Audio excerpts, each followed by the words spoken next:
Hello, and welcome to the Wade Borth podcast. I'm your host, Wade Borth, and in every episode, my goal is to get you to think differently about how money works and ultimately to empower you to take control of your money and your personal financing system. Yeah, they finishes off talking just about, trucks can be, more and more trucks can be financed over the future. The part that of this chapter, I look at page 56 because this one really drove it home for me when I first read this, when I first met with Nelson. They started talking about actually having the documentation, looking at what finance companies are doing and just emulating what they're doing. We don't have to be real creative about how we go about taking control of the bank function. This is already done for us. We can get these lease agreements, we can get these loan agreements and these payments structure and insurance companies and so on and so forth. That's all laid out for us. All we have to do is tap into it. And if we go over to page 56, that document there was so powerful because I saw that all we're doing is substitute the leasing company for us. And we have the documentation there. And if we treat us as well as we treat the leasing company, man, we're going to come out ahead. And then he did talk about, real quick, I want to make a note of this because I've had some clients bring this up too. He talked about backdating policies 6 months. That used to be a thing, but the insurance companies kind of changed how they process that. And so now that's not a big thing. So if you think that's to me, that's a very minor thing. The big elephant we're trying to get across here is treating yourself as well or better than you're treating the financing company. And if you're doing that, you're going to come out ahead. And then, once again, even backdating isn't a magic bullet. There were reasons for backdating policies, but it's not a magic bullet. It's not like that all of a sudden gives you so much more power in a policy that now that, can't really do that anymore. This just doesn't work. It was just addition that could help. Yeah. And he's just, in here, he's just trying to give you ideas to create, get your imagination going. Mm-hmm. We talked about even the idea that, if you borrow money from Wells Fargo to buy a truck, they're going to want comp and collision on it. So take that money you're going to spend somewhere else and self-insure. And again, if you have a big enough pool of money where you could do that, then do it, but don't do it right away. Because are we going to be jeopardizing ourselves by doing that? Yeah. So just be careful of that process. And then he talks about, on page 55, he talks about Great Wall of China. And I think this is a great example because there's a pool of money. He talks about one pool of money, and I never really got this right away.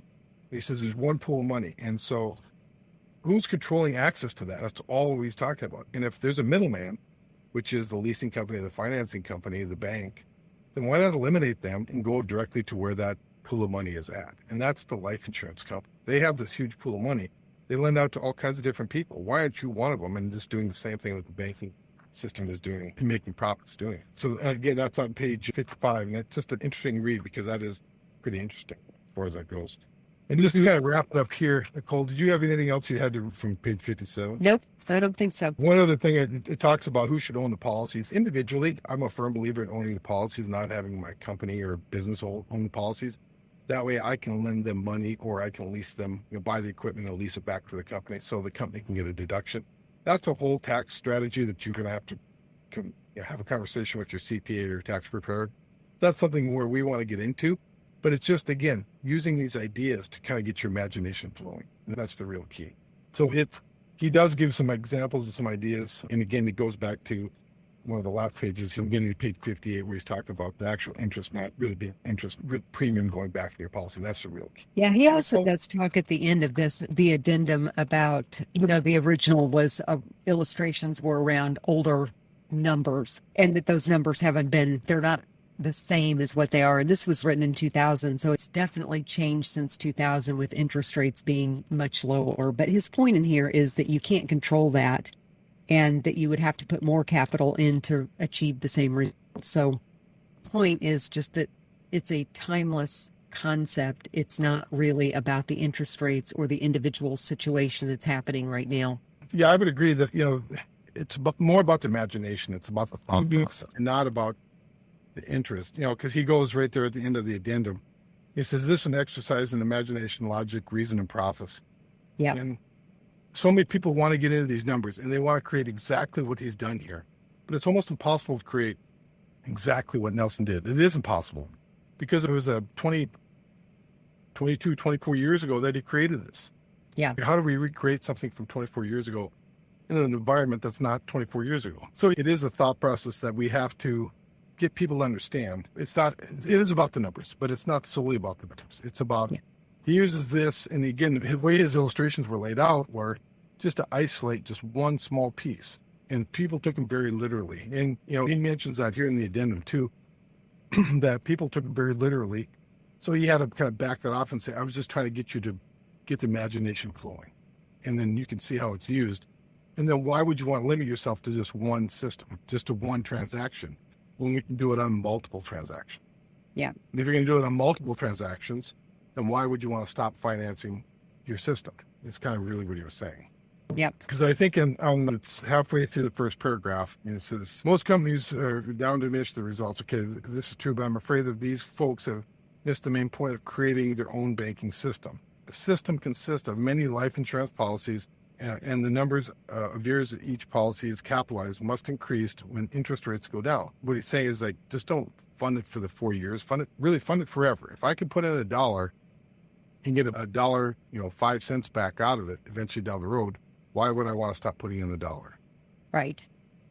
That's the real key. And so just keep capitalizing, keep growing your system so you can keep, all that's going to do is create more inventory that you can go and put on the shelves, and you can put it to work, and you can take advantage of that growth. So, good. Alrighty. I think there's some this chapter to me is phenomenal, but I think it creates a lot of confusion as well, because people are not really sure how to take it and how to apply it. And most people are buying 5 trucks or, 5 skid loaders or loggers or whatever it was, right? But how many people are in business that need money for buying out competition? I might have an electrician that needs to buy, he's got a big job, so he's got to finance all the copper wire and equipment that he needs, not equipment, but materials that he needs. Right. I've had clients where they've financed equipment, very similar to what Nelson talked about. Yeah. With farmers, I got, again, with some tradespeople, you got some expensive equipment, scissor lifts and stuff like that they need in the trades. And they go, I'm gonna borrow from the policy to do that. Okay, then let's set up an amortization schedule, and let's have a payback rate, and let's be honest and true. And we set up a systematic payment that comes out of his business account to pay for it. And when you start treating it like a business and wanting it to be profitable, like any other business, it becomes that. Yes. Where it fails, quite honestly, is where you think, oh, I'll just, I'll deal with that later. I'll pay that back later. Later never comes. No, that's stealing the peas. And you have to be an honest banker and not steal the peas, because you aren't going to steal from Wells Fargo. They're not going to allow you to do that. Yeah. Yeah, that's a great point. If you have somebody says, hey, I got great credit, and so therefore I'm going to finance this rental property that I want to buy, it's because it's got great cash flow. The day you buy it, the tenant wrecks the place and moves out, and now you have no cash flow from it. You have to put a bunch of repairs into it. What do you think Wells Fargo is going to do? In 30 days, they're expect their payment to come on time. Yeah. In full. Yeah, pay me. Yeah. Pay me. That's all. Yeah. All they want to say is pay me. Yeah. What if you own that banking system? Who's in control of when those payments have to be paid back? You are, but you have to be an honest banker. And so you may not be making payments for 3 months while you're doing it, but you better be figuring out how you're going to pay yourself back for those 3 months that you didn't make payments. Right. You can still accumulate interest. You can still charge that piece of real estate interest and the cost of doing it. That's not going to change. It's just going to be a deferred payment. Because, right. Again, you understand to when it gets back to cash flowing. So, again, it has nothing to do with great credit. It's about who's in control. And, again, if you're in control, you might say, hey, we're going to defer payments until we get this thing fixed and get it rented, tenant back in there, get it rented, and start getting the cash flow back again.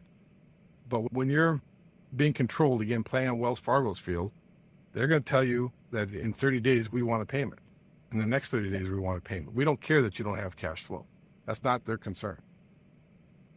So, alrighty, a lot of good stuff in that chapter. And we probably skipped a bunch. I mean, somebody's going to say, oh, they didn't talk about this or they didn't talk about that. There's a lot in that chapter. It's a great chapter. So it's about trying to get people to think about what he was trying to get at. Not trying to recreate exactly the numbers, but what is he trying to get at? What was the point he was trying to, about the control and about, how he used it as just one method, and how many different ways can you use it? Yeah. Do you have to have large equipment? Do you have to have a whole fleet of trucks to refinance? Absolutely not. Yeah. Take it in context to what you do for a living or what you want to do. Or maybe, a person that's, again, in farming, and you want to finance their equipment for them versus having them, somebody else do it. Why not put yourself in the position of the control that the bankers are in right now, and then you can reap the rewards that they're receiving from it. Yep, good. All right. Thank you so much, Nicole. I appreciate it. I will look forward to additional chapters with you when we start talking about some of the later parts of the book. But I just encourage people to get Nelson's book, Become Your Own Banker. The 5th edition is where we're working out of, by R. Nelson Nash.